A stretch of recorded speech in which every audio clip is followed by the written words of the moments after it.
পুরনো দিনের ঘাম আর রক্ত ছড়ানো কর্মীদের ব্রাত্য করে রাখা আর ক্ষমতার অলিন্দে নবাগতদের ভিড়। ঠিক এই অভিযোগ তুলেই এবার শাসক শিবিরে অস্বস্তি বাড়ালেন বর্ধমান আদালতের বিশিষ্ট আইনজীবী তথা বার অ্যাসোসিয়েশনের সম্পাদক সদন তা। বর্তমানে বিজেপির হেভিওয়েট প্রার্থীদের মনোনয়ন জমা দেওয়ার দিনেই কার্জন গেটের সভা মঞ্চে গেরুয়া পতাকা হাতে তুলে নিলেন তিনি। উত্তরপ্রদেশের উপমুখ্যমন্ত্রী কেশব প্রসাদ মৌর্যের হাত ধরে তার এই যোগদান পূর্ব বর্ধমানের রাজনৈতিক সমীকরণে এক নতুন মাত্রা যোগ করল।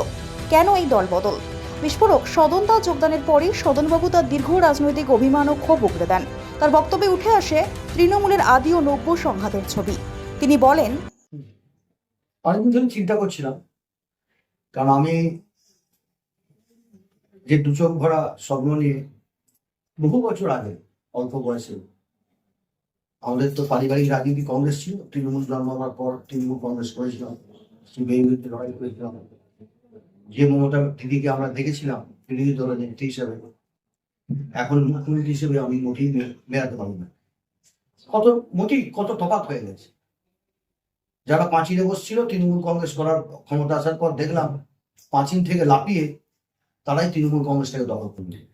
যারা এককালে কর্জন গেটে বা বিভিন্ন জায়গায় দিদিকে বেদের মেয়ের জোচ্ছ না বলে গাল দিত, তারা দেখলাম আজকে তৃণমূল কংগ্রেসের নেতা হয়ে গেছে।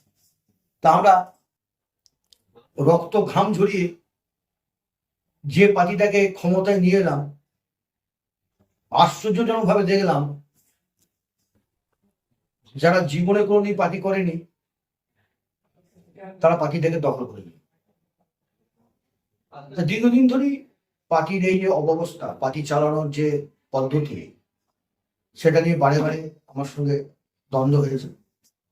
আমাকে জামালপুর বিধানসভা ক্ষেত্রে পর্যবেক্ষক করা হয়েছিল চরম দুর্দিনে, বিধানসভার আগে, তখন পার্টি ক্ষমতায় আসেনি। পঞ্চায়েতে একজনকে আমার বিরুদ্ধে প্রার্থী ঘোষণা করে দিল বর্ধমান বার অ্যাসোসিয়েশনের সম্পাদক পদে তৃণমূল লিগ্যাল সেলের প্রার্থী হিসেবে। সেদিন আমার খুব কষ্ট লেগেছিল। তাই আমি যে দোমনা হয়েছিলাম, তাকে একটু ভালোবাসতাম, বহু কষ্ট করেছিলাম, এই বাঁধন ছেড়ে বেরিয়ে আসতে পারছিলাম না। তা যখন দেখলাম তৃণমূল লিগ্যাল সেল আমার বিরুদ্ধে প্রার্থী দিয়েছিল, তখন সমস্ত বাঁধন আমি সেদিনই মন থেকে ছুড়ে ফেলে দিয়েছিলাম। দিয়ে পরবর্তীকালে আজকে যখন আমার কাছে প্রস্তাব এলো যে দাদা আজকে উত্তরপ্রদেশের উপমুখ্যমন্ত্রী আসবেন, আমি তো দীর্ঘদিন পার্টির আমাদের সাথে যোগাযোগ আছে, তা আজকে ভালো দিন, আজকের দিনে বিজেপির সব ক্যান্ডিডেটরা নমিনেশন ফাইল করতে যাচ্ছেন, তা আপনি আজকে আসবেন, আমাদের আনুষ্ঠানিকভাবে যোগ দেবেন। ঠিক আছে। তো তাই আমি দীর্ঘদিন ধরে যেটা চিন্তা করছিলাম, আর বাস্তবিকভাবে আজকে আমি আনুষ্ঠানিকভাবে কর্জনভাবে বিজেপির সহমঞ্চে পতাকা নিয়ে বিজেপিতে যোগ দেব।